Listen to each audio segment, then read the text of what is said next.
નમસ્કાર, હું પ્રવીણ. પૈસા ફેક તમાશા દેખ. આરોગ્ય વિભાગ એવું લાગે છે કે ઘોર નિંદ્રામાં છે અને સરકારી યોજનાઓ ખાનગી હોસ્પિટલો માટે કમાણીનું સાધન બની ગઈ છે. જે યોજના લાભાર્થીઓ માટે, આમ જનતા માટે, ગરીબ દર્દીઓ માટે છે, એ યોજનામાં ખુદ દર્દીઓ, લાભાર્થીઓ પ્રોડક્ટ બની ગયા છે અને માત્ર ખ્યાતિ હોસ્પિટલ સુધી શું આ વાત સીમિત છે?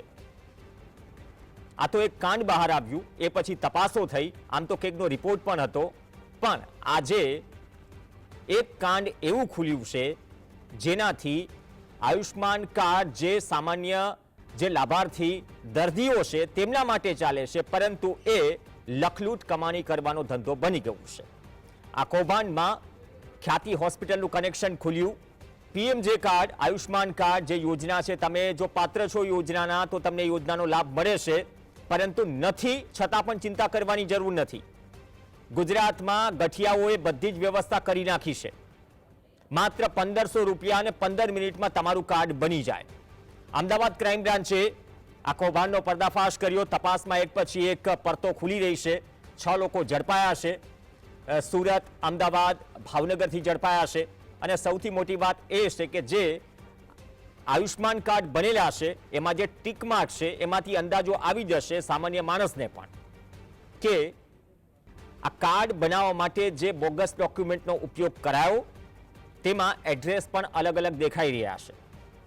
ક્યાંક ગુજરાત અમદાવાદનું તો ક્યાંક બોર્ડર પાર અન્ય રાજ્યનું, તો એ પણ મિસમેચ.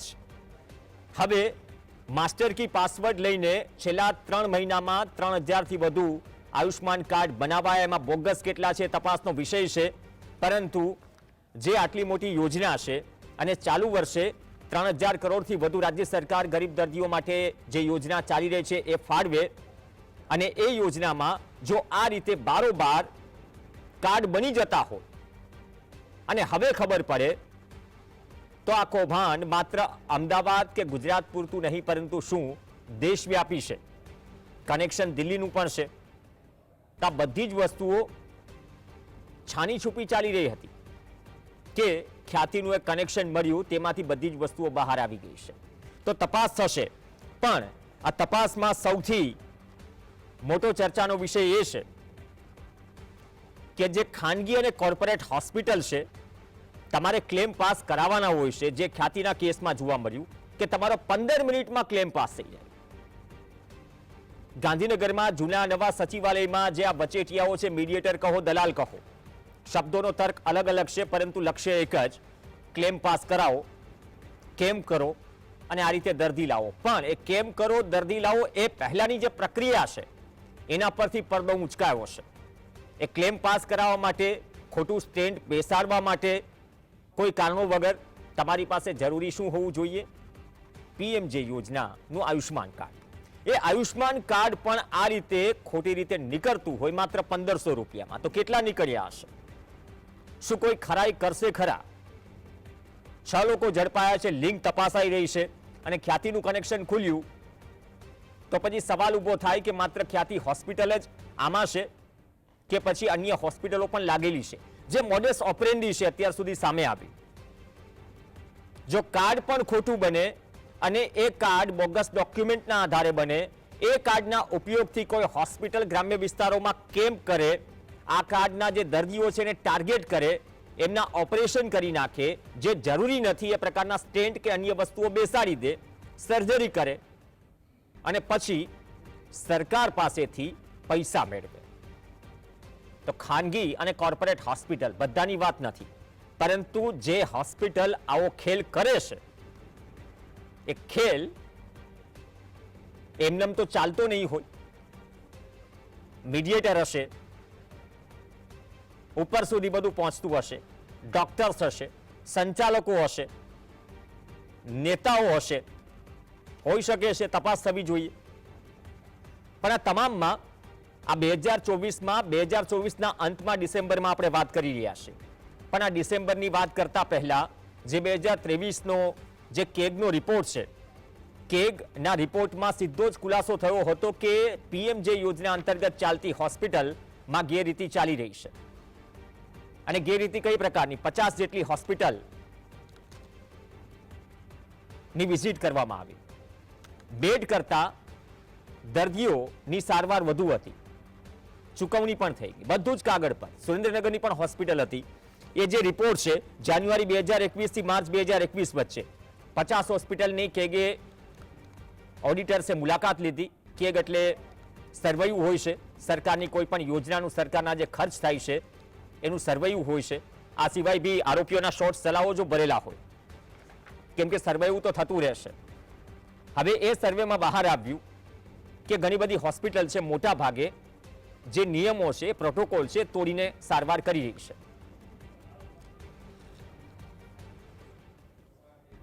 50 હોસ્પિટલમાં બેડની સંખ્યા ટોટલ 2252 હતી અને તેની સામે 2021 ના 3 કે 4 મહિનાનો ગાળો છે જે કેગનો જે સરકારી સંસ્થા છે, મતલબ કે કેન્દ્ર સરકારની સંસ્થા છે, કે જે લંઘેલું વંચાય એક બેલેન્સ શીટ હોય, તેમાંથી અંદાજો આવે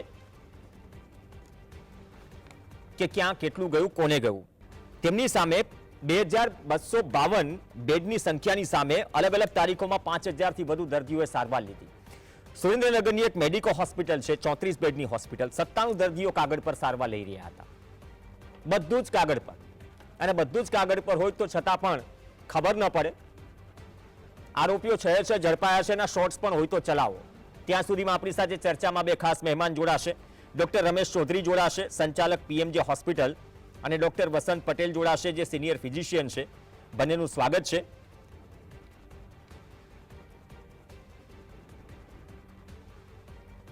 રમેશભાઈ ચૌધરી, આપથી શરૂઆત કરીએ.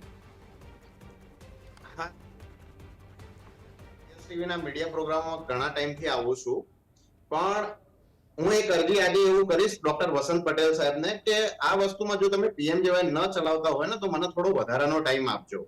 હું આ કૌભાંડોમાં જે મૂળ તપાસો નથી થતી અને જ્યાં હજી લોહી, પાણી, નરક અને જે ખરાબ ધંધો ચાલી રહ્યો છે એના વિશે થોડુંક ઊંડાણથી કહેવા માંગુ છું. અને જે સમજીને ગુજરાતના નાગરિકો જે આ પ્રોગ્રામ જોતા હોય અથવા પાછળથી જે આ પ્રોગ્રામ જુએ અને જાણે, એમની અક્કલ થોડી ખુલે, એના માટે હું આમાં બેઝિક શરૂઆત કરીશ. હવે જો કોઈ પણ યોજના, આ મારું માનવું એવું છે, મારું પર્સનલ, કે આ યોજનાનું પ્રારૂપ જ ખોટું છે. બરાબર. આ યોજના જે શરૂઆત થઈ એમાં ઘણી બધી ભૂલો છે અને બે કારણો હોઈ શકે. એક તો એ હોઈ શકે કે સરકારે આમાં મસ્ત મોટી ભૂલો છોડી દીધી હોય અને જેનો ઉપયોગ મેડિકલ માફિયા કરતા હોય અને સરકારને જાણ જ ના હોય. આવું બની શકે નહીં. આ વસ્તુ અસંભવ જેવી છે. અથવા સરકારની પોતાની નીતિ એવી હોય, અથવા તો એના પાછળના અધિકારીઓની નીતિ એવી હોય કે ખિસ્સે ખિસ્સે કાર્ડ પહોંચે અને આમાં બજેટ ઓછામાં ઓછું વપરાય, પ્રજાનું જે થવું હોય તે થાય. બરાબર. હવે આમાં સરકારી અધિકારીઓ રિલેટેડ કોઈ પ્રોબ્લેમ છે એ ખબર નથી, પણ અને રાજકારણ લેવલ ઉપરથી કોઈ તકલીફ છે એ ખબર નથી, પણ લોચો જરૂર છે કંઈક.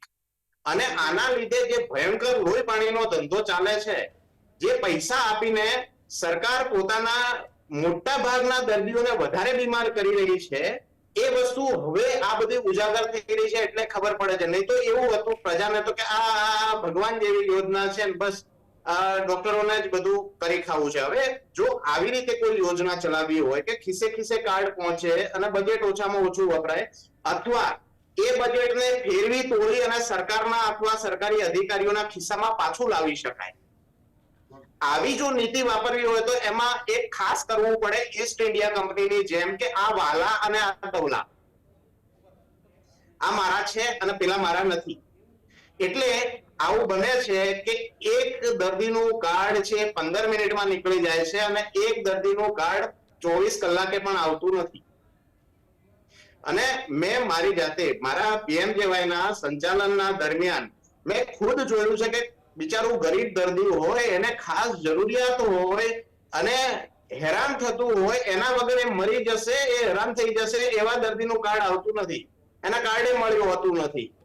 અને લોકો છે જે લોકો લઈને આવે છે એમની પાસે આ કાર્ડ હોય છે. ચૌધરી સાહેબ, આમાં જે ડિક્લેર કર્યા છે અમુક જે આયુષ્માન કાર્ડ, કોઈ આધાર પુરાવા મેચ થઈ જ નથી રહ્યા. હવે એમ કહેવામાં આવે કે 3000 થી વધુ કાર્ડ નીકળ્યા છે માસ્ટર કી પાસવર્ડને લઈને, તો શું કેન્દ્ર સરકારનું પોર્ટલ, આ યોજનાનું પોર્ટલ ની સિક્યોરિટી એટલી મિસમેચ છે અથવા તો જાણી જોઈને મતલબ કે પહેલેથી સેટઅપ છે? તમારું એક તો બોગસ આયુષ્માન કાર્ડ નીકળે છે, બોગસ ઓપરેશન થાય છે, બધું જ બોગસ છે. આ બધી આ પ્રક્રિયા કોઈને ધ્યાનમાં નથી આવતી સાહેબ? જો સાહેબ, અમુક સમયે ગુજરાતની પ્રજા આ કાર્ડને અમુક વિષયમાં ઉપયોગ બંધ નહીં કરે અને સરકાર તાત્કાલિક આમાં આ પ્રારૂપ બદલીને નવું પ્રારૂપ ન લાવે અથવા આમાં કંઈ ચેન્જ ન કરે તો હજુ એ લાખો લોકો મરશે કાયમના. આ તો 7 જ મર્યા છે કે 2 જ મર્યા છે કે 3 જ મર્યા છે, હજી લાખો મરી જશે, લાખો લુલા લંગડા થશે. જો કોઈ જાતની સરકારને ચિંતા હોય, કોઈ મતલબ કે કોઈ રાક્ષસનો અંદરનો જીવ થોડો પણ જાગે તો એમણે તાત્કાલિક રીતે આ યોજનાનું પ્રારૂપ બદલવું જોઈએ. આ પ્રજા લેવલે અત્યારે ભ્રષ્ટાચાર હમણાં પકડાયો છે. આવો કેટલોય ભ્રષ્ટાચાર મને 15-20 મિનિટ આપો તો હું વધારે બહાર પાડી શકું છું. આ રીત ચાલી રહી છે કે સારા ડોક્ટરો, ગુણવત્તાવાળા ડોક્ટરો, એમને કાં તો હાથ પકડીને ખોટું કરાવવું અથવા એના હાથમાંથી યોજના ઝટકી લેવી. અચ્છા, આ રીતની નીતિ નિયમો એમાં બનાયા છે, એમાં કેટલાય પ્રજાને ખબર નથી અને કેટલીય ગેરરીતિઓના લીધે લોકોની જિંદગીઓ નરક થઈ રહી છે. લોકો કાર્ડ ઉપર વધારાના પૈસા આપીને લુલા લંગડા થઈ રહ્યા છે. એટલે જે આ યોજના છે એમાં તાત્કાલિક ફરક પાડવાની જરૂરિયાત છે. જો કદાચ બેરી સરકારને આવે તો એક ટાઈમ માટે આને સ્ટોપ કરી અને એની યોજનાના નિયમો સારા માણસોને બોલાવીને, કદાચ કોઈ એવું બન્યું હોય કે કોઈ કોર્નર કરવા વાળા ડોક્ટરો બોલાયા હોય, પૈસા કોર્નર કરવાના અંદાજે એ લોકો આયા હોય, સરકારે નિર્દોષતાથી બોલાયા, પછી એમણે આ બધા નિયમો ઘડ્યા હોય અને આ જે એ બાબતે સરકારની ભૂલ થઈ હોય, જે અસંભવ છે, પણ છતાં આવું થયું હોય તો આને બદલાવો અત્યારે, અને નહીં તો આ ખરાબ પરિણામો આવશે. આમાં ખૂબ ભ્રષ્ટાચાર થઈ રહ્યો છે, પ્રજા પણ હેરાન થઈ રહી છે અને એમાં સારા ડોક્ટરો પણ હેરાન થઈ રહ્યા છે. એટલે આનું પ્રારૂપ બદલવું એ તાત્કાલિક જરૂરિયાત છે. હવે જે હું ભ્રષ્ટાચારની વાત મા યોજનામાં કરી રહ્યો છું, એ ભ્રષ્ટાચારમાં વાલા અને દવલા કઈ રીતના ચાલે છે, આમાં ડોક્ટરો કઈ રીતના ફસાયા છે, એ હું તમને વાત કરું. સાહેબ, એ નેક્સ્ટ રાઉન્ડમાં ચૌધરી સાહેબ એ તમે નેક્સ્ટ રાઉન્ડમાં ડિટેલમાં વાત કરજો અને સાથે સાથે જે ખામીઓ છે આ સિસ્ટમમાં પૂરી રીતે જે નીતિ તમે રિહેબ કરવાની વાત કરો છો ઓવરઓલ આ સિસ્ટમને, અને ખરેખર કઈ રીતે આ મોડેસ ઓપરેન્ડી ચાલે છે, ડિટેલમાં સેકન્ડ રાઉન્ડમાં વાત કરજો. હું તમને પૂરતો સમય આપીશ. એક રિએક્શન વસંત પટેલનું પણ લઈ લઉં. વસંતભાઈ, આ તો એવું છે કે આરોગ્ય વિભાગમાં પૈસા ફેંક તમાશા દે.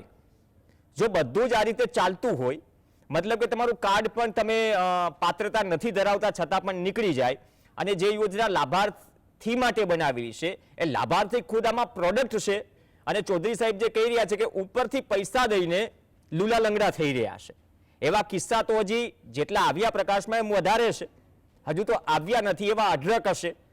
તો આ મુદ્દે ગંભીરતા નથી? આ મુદ્દે ક્યાંક થાપ ખાઈ રહી છે સરકાર કે આ મુદ્દે જ્યાં સુધી ચાલે ત્યાં સુધી ચલાવો, કે સિસ્ટમ જ એવી બની ગઈ છે? પ્રવીણભાઈ, આજે પીએમ જે યોજના છે અને એનું કાર્ડ, આ કાર્ડ ઇસ્યુ થાય ત્યાંથી ભ્રષ્ટાચાર શરૂ થાય. જે લોકો એલિજિબલ નથી, જે લોકોની આવક એની એલિજિબિલિટી કરતા વધારે છે, ઘરે ગાડીઓ હોય, બંગલાઓમાં રહેતા હોય, છતાં પીએમજે કાર્ડ લઈને એમના ઓળખીતી હોસ્પિટલ હોય પીએમજેમાં પણ આવા લોકોની, ત્યાં આગળ જઈને ઓપરેશન કરાવે. ઓપરેશનમાં બીજું સ્ટેપ આવે છે હવે હોસ્પિટલો. સરકારે 40% પીએમજે કાર્ડનું સ્ક્રુટિની કરવું જોઈએ અને 90% હોસ્પિટલોનું. તો કદાચ સરકાર એવું વિચારશે કે આ યોજના તાત્કાલિક અસરથી આપણે બંધ કરી દઈએ છીએ. આવા નિર્ણય પર સરકાર પોતાના હૃદય પર હાથ મૂકીને નિર્ણય લે ને તો 90% હોસ્પિટલનું સ્ક્રુટિની કરે અને ઓડિટ કરે, અને 40% કાર્ડ ગ્રાહકોનું, લાભાર્થીઓનું ઓડિટ કરે ને તો આ સરકાર બીજા વર્ષથી આ યોજના બંધ કરી દે. એવું મારું એક સરકારને પણ એક ચેલેન્જ છે. વસ્તુ, પીએમજે યોજનામાં લાભ લેવા વાળા ડોક્ટરોને આ પોસાતું નથી એવું બધા જ હોસ્પિટલો અને ડોક્ટરો બૂમો પાડે છે, છતાં પણ નવી નવી હોસ્પિટલો ખુલે છે અને એ હોસ્પિટલો કોર્પોરેટ પણ હોઈ શકે અથવા તો 4-5 ડોક્ટરોના ગ્રુપ સાથે બનેલી હોસ્પિટલ હોય અથવા તો ઇન્ડિવિડ્યુઅલ હોય. એ લોકો એમને PMJ માં એનરોલ કરાવવા માટે પણ કરપ્શન આપે છે. અચ્છા. હા, સુફિયાણી વાતો સાંભળવી ને કરવી એ વસ્તુ અલગ છે અને હકીકતમાં શું કરો છો એ બે વસ્તુ આખી અલગ છે. એનરોલ કરાવવા માટે પૈસા ખવડાવે છે ડોક્ટરો અને હોસ્પિટલો. આથી જ ભ્રષ્ટાચાર શરૂ થાય છે. પછી દર્દી PMJ કાર્ડમાં આવે તો કોઈ ઓર્થોપેડિક સર્જન હોય તો એમ કે ભાઈ તારે સાંધો સોનાનો નાખવો છે તો તારે બીજા આટલા એક્સ્ટ્રા આપવાના 50-60 હજાર. આ પણ પ્રેક્ટિસ ચાલે. એટલે જેને કાર્ડ જ બોગસ છે એ તો એમ કે ભાઈ તું તાર 60,000 રોકડા લઈ લેજે, 50,000 લઈ લેજે, મારે સાંધો પેલો ઇમ્પોર્ટેડ નાખ, PMJ માં આવે છે એ નહીં નખાવ. એટલે આવી માલ પ્રેક્ટિસ ડોક્ટરો, હોસ્પિટલો અને લાભાર્થીઓ અને આ બધી પ્રેક્ટિસનું સૌથી મોટા સૂત્રધારો આના એજન્ટો હોય છે, એ હોય છે અને અધિકારીઓ હોય છે. એપ્રુવલ અધિકારીએ આપવાની હોય છે. જો અધિકારી એના બધા જ ડોક્યુમેન્ટ્સ વેરીફાઈ કરે તો આમાં કોઈ પણ લૂપહોલ્સ રહે નહીં. એટલે સરકારે આમાં across the country, all state, આપણી જે CIDA આ કૌભાંડ મેં આપણી પહેલી ડિબેટમાં પણ કહેલું પ્રવીણભાઈ આપણને કે લાભાર્થીઓની તપાસ કરવી જરૂરી છે. હોસ્પિટલોની જેટલી જરૂર છે એટલી જે લોકો લાભાર્થીઓ છે, કાર્ડના દ્વારા જે લોકો લાભાન્વિત થાય છે, પોતાના ઓપરેશનો કરાવે છે, એ બધાના ઘરે જઈને તપાસ કરવાની જરૂર છે કે ખરેખર એલિજિબલ છે કે નહીં. એને જેને લાભ લીધો અને એવા નોન એલિજિબલ હોય એ બધા પાસેથી રિકવરી કરવી જોઈએ. કારણ કે હું એક ટેક્સ પેયર છું, હું આનો લાભાર્થી ચોક્કસ નથી, પરંતુ અમારા જેવા કરોડો ટેક્સ પેયરો ના પૈસાથી આ લોકો લાભ લઈ રહ્યા છે. એનો આપણો વિરોધ નથી. ગરીબ વ્યક્તિને લાભ થાય આર્થિક રીતે કે ભાઈ આરોગ્યમાં તો આપણને ખુશી છે એની, પરંતુ ખોટા માણસો એમાં ડોક્ટરો પણ આવી ગયા અને લાભાર્થીઓ પણ આવી ગયા. જો આવી રીતે ટેક્સ પેયરના પૈસાનો દુરુપયોગ કરે તો એ બિલકુલ ચલાવી લેવાય નહીં. એક પ્રબુદ્ધ નાગરિક અને જાગૃત નાગરિક તરીકે અને ટેક્સ પેયર તરીકે હું આપના માધ્યમથી વડાપ્રધાન શ્રીના નામે આ યોજના ચાલે છે તો એમને જ અપીલ કરું છું કે ખૂબ ઊંડાણમાં તપાસ કરાવો. CBI અથવા તો એની સ્પેશિયલ સુપ્રીમ કોર્ટના જજની અંડરમાં તમે કોઈ ઇન્વેસ્ટિગેટિવ ટીમની રચના કરો અને આખા ઇન્ડિયામાં આની તમે તપાસ કરાવો અને પછી યોગ્ય નિર્ણય પર આવો કે ભાઈ આની SOP શું હોઈ શકે, કાર્ડની એલિજિબિલિટી શું હોય, અને જો ખોટું કાર્ડ હોય અને એને લાભ લીધો છે ખોટી રીતે તો એની પાસેથી રિકવરી કરો, વ્યાજ સાથેની રિકવરી કરો અને કઈ દંડનીય કાર્યવાહી અને એની જોગવાઈ. ઓકે, ચૌધરી સાહેબ, હવે તમારો ટર્ન છે. આરોગ્ય મંત્રીએ કહ્યું ગુજરાતના કે SOP તૈયાર થશે ટૂંક સમયમાં અને બદલે એટલે આટલા વર્ષથી યોજનાઓ ચાલે છે, હવે SOP બને છે. પહેલી વાત તો એટલે સાહેબ આમાં એવું છે. અને સાહેબ બીજી વાત એ તમે જે મહત્વની વાત કહેતા હતા કે કદાચ આમાં ડોક્ટર્સ કઈ રીતે ફસાય છે અથવા તો ડોક્ટર્સથી કેમ ડિસ્ટન્સ મેન્ટેન કરાય છે, કેમ કે બધા જ ખરાબ નથી હોતા. જે લોકો આ સેવાનું માધ્યમ સમજે છે એ લોકો સાથે કેવો વ્યવહાર થાય છે આ સિસ્ટમમાં, આજે નેક્સસ બની ગયું છે. અને ખરેખર આ જે ઓવરઓલ યોજના છે સાહેબ, છીંડા કઈ રીતે છોડવામાં આવ્યા છે જેથી આપણે આ ચર્ચા કરી રહ્યા છીએ આજે. ઠીક છે સાહેબ, આમાં જેમ મેં કીધું એ પહેલા પ્રારૂપ આ યોજનાનું ખરાબ છે. હવે કદાચ સરકારની નીતિ આમાં આવી હોય કે ઇલેક્શન આવે એટલે પૂરેપૂરો પ્રચાર કરી શકાય. પેલી માસીના ઘૂંટણ બદલાવી લીધા, અઢળક ઘૂંટણ બદલાવી લીધા, પણ એની ક્વોલિટી શું એનો ધ્યાન સરકારે બિલકુલ રાખ્યું નથી અને એમાં ઢગલાબંધ લૂપ હોલ્સ છોડી દીધા છે. કાં તો ઓછા પૈસા વપરાય એના માટે અથવા પૈસો ફરીને પાછો ખિસ્સામાં આવે એના માટે. હવે જે આ તકલીફો છે એ હું વર્ણવી રહ્યો છું આપને, અને એમાં સરકારે આઈડિયલી શું કરવું જોઈએ એ ટૂંક સમયમાં કહી શકીશ. આમ ધારો કે તમારે આ યોજનાની ગેરરીતિઓ બહાર પાડવી હોય ને તો હું જે પ્રીવિયસ એસોસિએશન હતું જ્યારે સરકારે મોટાભાગના પૈસા દબાવી રાખ્યા હતા, નતા મળતા, પેગ નામનું, એનો હું મીડિયા કન્વીનિયર હતો ને આ એક વસ્તુ મેં ભણી છે. મારી પાસે ડોક્યુમેન્ટેડ વસ્તુઓ છે.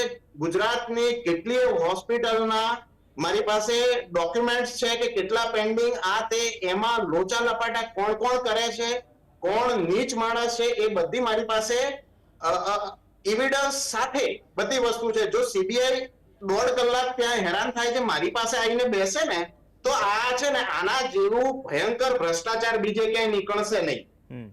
બરાબર છે. હવે આ ભ્રષ્ટાચારમાં જે વાલા દવલાની નીતિ છે એમાં 2-3 વસ્તુઓ છે.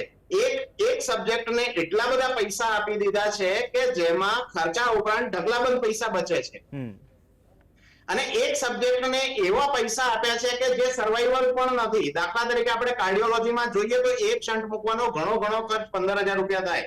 જો કેથલેબ ડોક્ટરની લોન ઉપર ના હોય તો ચલો લોનના પૈસા તમે 20,000 બીજા ઉમેરી દો એક પેશન્ટ પર. દિવસની 5 એન્જિયોપ્લાસ્ટી થાય છે, પણ છતાં એનો હિસાબ મારો એક પેશન્ટ ઉપર 20,000 મૂકો તો 40,000 રૂપિયા બચે છે. જ્યારે ઓર્થોપેડિકમાં સામે જોવામાં આવે તો ઓપરેશનમાં મોટા ફ્રેક્ચરના સળિયાના પૈસા 22,000 કે 24,000 રૂપિયા આપવામાં આવે છે સારામાં સારા સળિયામાં. બરાબર. અને જેમાં એક્સપેન્સિસ 17,000 રૂપિયા છે ફક્ત. જો સરકારને આ નતું પાલવતું તો એવું કહેવું હતું કે ભાઈ અત્યારે ઓર્થોપેડિક રહેવા દો, અમે પાછળથી જેમ જેમ બજેટ આવશે એમ સબ્જેક્ટ ઉમેરીશું. પણ ના, અમારે તો બધાની સારવાર થઈ જશે અને મફત થઈ જશે. બરાબર. અને આ એક સબ્જેક્ટને આવું પણ પેલાને એવું લાગ્યું કદાચ સરકારની મનસા એવી હોય કે આ બધા ઓર્થોપેડિક લોકો હમણાં જાતે બેસી રહે તો સારું. પણ ત્યાંથી પાછો આ યોજનામાં કડદા ચાલુ થયા કે ભાઈ ના, ઓર્થોપેડિક યોજના લઈ લે, પણ લઈને પછી શું કે ભાઈ તારો સળિયો છે ને પેલો ગવર્મેન્ટનો ખોટો આવશે, મતલબ કે બેકાર આવશે, તને હું સારો સળિયો નાખી આપું, તું મને 20 કે 30,000 રૂપિયા આપ. હવે સળિયો એનો એ હોય છે, યોજનાના પ્રારૂપ પ્રમાણે સળિયો સ્ટાન્ડર્ડ યુએસએફડીએ કંપનીનો જ નાખવાનો હોય છે અને એના સ્ટીકર ચેક કરે છે. બરાબર. પણ તો પણ અમુક લોકો હવે આ 20 થી 30,000 રૂપિયા વધારાના લે છે. હવે 20 થી 30,000 રૂપિયા વધારાના તમે લો છો તો સરકારથી તો કઈ અચૂકતું રહેતું નથી. થોડા ટાઈમમાં સરકારને ખબર પડી તો હવે અમુક લોકો આવું કરે છે તોય પકડાતા નથી. એનું કારણ શું? એટલે પકડાતા નથી કે પકડવા નથી? સાહેબ ચૌધરી સાહેબ તમે કીધું કે સરકારને ખબર પડે છે એને 14 વર્ષની જેલ પડે, તો પકડાતા નથી કે પકડવા નથી? જાણ તો એ છે. આ વસ્તુ મારા મનમાં તો આવું જ વિચાર આવે કે પકડતા નથી. જ્યારે અમે અમારા બાકી રહેલા પૈસા કમિશનર સાહેબ સામે લેવા ગયા હતા ત્યારે શૈલેષ આનંદ નામના અધિકારી અમને કીધું હતું સાહેબ તમારા ડોક્ટરો ખોટું કરે છે. એટલે મેં એમને સીધો જવાબ આપ્યો કે હા ખોટું કરે છે, તમે એમની એક્શન કેમ લેતા નથી? પાડાના વાંકે પખાલીને થોડો ડામ દેવાય. જે સાચો માણસ છે, જેને કાયદાનો ડર લાગે છે, જે માણસ ખોટું કરવા માંગતો નથી, એના 5,000 ના પ્રોફિટને પણ તમે આપવા માંગતા નથી અને એને ખર્ચો કેટલો કરવો પડશે? ધારો કે મારી પાસે 22,000 માં હું 17,000 રૂપિયા ખર્ચી નાખું છું, તો એ મહિના મને એ પૈસા મને 6 મહિના ના આપવામાં આવે તો હું વેપારીને શું મોઢું બતાવું? એ તો દર મહિના એને ઉભો રહે છે અને હું ક્યાંથી અને ક્યાં સુધી લાવી શકું? હું પોતે મિડલ ક્લાસ માણસ છું, મારી હોસ્પિટલના નીચે કોઈ સોનાનો પહાડ તો છે નહીં કે હું કાઢી નાખીશ. એટલે ઓબ્વિયસલી હું પછી શું કરીશ કે બજારમાં રદ્દી સળિયો ક્યાં મળે છે, રદ્દી દવાઓ ક્યાં મળે છે. બરાબર. અને એના ઉપર પછી યુએસએફડીએ ની કંપનીઓના સ્ટીકર લઈને અથવા જૂની જે બીજા પેશન્ટોમાં વપરાય છે એ કંપનીઓના સ્ટીકર બતાવીને જે પેશન્ટને જે તે સળિયા નાખવાના 2 મહિને તૂટે, 3 મહિને તૂટે, મારા બાપનું શું જાય છે? એક્સરે ઉપર તો બતાવી દીધું મેં. અને ખરેખર આ તકલીફોના લીધે જ જે સેવાભાવી ડોક્ટરો હતા ને કે ગરીબ માણસનું કામ થાય, મારે એક બાજુ પેએબલ પેશન્ટો છે અને એક બાજુ કોઈ માણસ આવે બિચારું જરૂરિયાત વાળું તો એને ના પાડવી પડે, એના માટે જેમણે લીધી હતી ને એમણે યોજના ડ્રોપ કરી દીધી. એટલે યોજનામાં ફક્ત ને ફક્ત બેકાર ક્વોલિટી વાળા રહ્યા. હવે ધારો કે કોઈ 100 ડોક્ટર આ ઓપનલી 30,000 લે છે તો એના હપ્તો તો આપવો જ પડતો હશે. મને પાકું ખબર નથી પણ કદાચ ચલો આપવો પડે છે. જો એ હપ્તો આપતો હોય તો એ પૈસા લઈને સારી વસ્તુ શું કામ નાખે? રાઈટ. ઓકે, બરાબર. અને સમયનો અભાવ છે, થોડું કન્ક્લુડ કરજો ચૌધરી સાહેબ. લોકો વધારાના પૈસા આપે છે તો પણ રદ્દી ઇમ્પ્લાન્ટ એમના પગોમાં ફરતું હશે અત્યારે. આની જ્યારે અમે ત્યારે કીધું ભાઈ તમે આની તપાસ કરો યાર, ઓપનલી થાય છે ગામમાં, કઈ નહીં એક ટોલ ફ્રી નંબર નાખી દો ને, આખી ગુજરાતની પ્રજા ફોન કરીને કહેશે. ના સાહેબ, આમાં ટોલ ફ્રીમાં એવું છે કે એમની ભૂતકાળના એક નથી. મંત્રીએ ભૂપેન્દ્ર ખાડા માટે પટેલ ટોલ ફ્રી નંબર જાહેર કર્યો હતો, મુખ્યમંત્રીના WhatsApp હેંગ થઈ ગયું. આવાસ પર જે ટોલ ફ્રી નંબર છે એ ટોલ ફ્રી નંબર ઉપરથી એ લોકોએ કાઢેલી ચોપડી મને બતાવી જો આટલા બધા ખોટું કરે છે. Okay, બહુ તો મેં તમે- એમને તરત કીધેલું લો એક્શન તો કે ઇલેક્શન પછી લઈશું. Right. હવે ઇલેક્શન પછી 2 મહિના પછી બજાજની નાટક કરવાની મીટિંગ જે હતી એમાં મેં પ્રવીણ વર્માને ચોખ્ખું કીધેલું કે ભાઈ તમે ઇલેક્શન પછી લઈશું કીધું તું એ હવે કેમ લેતા નથી? તો એને નાટક વેડા કરીને કોલ કાપી નાખ્યો, આખી મીટિંગ બંધ કરી દીધી. એટલે જો આ કંપની ખોટા ડોક્ટરો અને આ લોહી પાણીનો ધંધો જો સરકાર દ્વારા કે કંપની દ્વારા ન ચાલતો હોય તો આને પકડતા કેમ નથી? ઓકે, ચિંતાનો વિષય છે ચૌધરી સાહેબ. સવાલ એ છે કે પબ્લિકને તો એમ પકડતા કે ભાઈ નથી અમે કે પૈસા પકડવા આપીએ છીએ એટલે નથી. સારું ચૌધરી ઇમ્પ્લાન્ટ સાહેબ, નખાય છે. ચૌધરી સાહેબ, આ પ્રક્રિયા ખરેખર ગંભીર છે. નેક્સ્ટ ટાઈમ પણ ડિબેટમાં પ્રક્રિયા ઉપર તમને ઇન્વાઇટ કરીશું. ખરેખર જે નેક્સસ ચાલે છે, નેક્સસમાં જો જનતા માટે આ યોજના છે તો જનતાનું જ લોહી પાણી થઈ રહ્યું છે. એસઓપી હવે બની રહી છે અને જો બારોબાર આ બધું જ ચાલતું હોય ને બધી જ ખબર હોય છતાંય કાર્યવાહી નથી થતી, ટોલ ફ્રી નંબર જાહેર નથી થતો, તો આ બધી જ તકલીફો છે ને તકલીફોમાં 6 ઝડપાયા છે. આયુષ્માન કાર્ડ માગો ત્યારે મળી જાય 1500 રૂપિયામાં. શું કેન્દ્ર સરકારની આટલી સરસ યોજનાના આવા હાલ છે? અને કમાણીનું સાધન બની ગયું છે અને પ્રોડક્ટ ખુદ એક ગરીબ લાભાર્થી દર્દી છે કે જેના સ્ટેન્ડથી માંડી ઢીચણથી માંડી જે કંઈ પણ હોય એ આ પ્રકારે ફિટ થઈ રહ્યા છે. સળિયાનું એક્ઝામ્પલ ડોક્ટર સાહેબે દીધું. અપેક્ષા રાખીએ કે ગુજરાતનું જે આરોગ્ય વિભાગ છે એ જાગી તો ગયું છે ખ્યાતિ પછી, પરંતુ એ જાગતા રહે, ફરીથી 6 મહિના પછી જગાડવા ન પડે. નહીં તો આ પ્રકારે આયુષ્માન કાર્ડ બનતા રહેશે.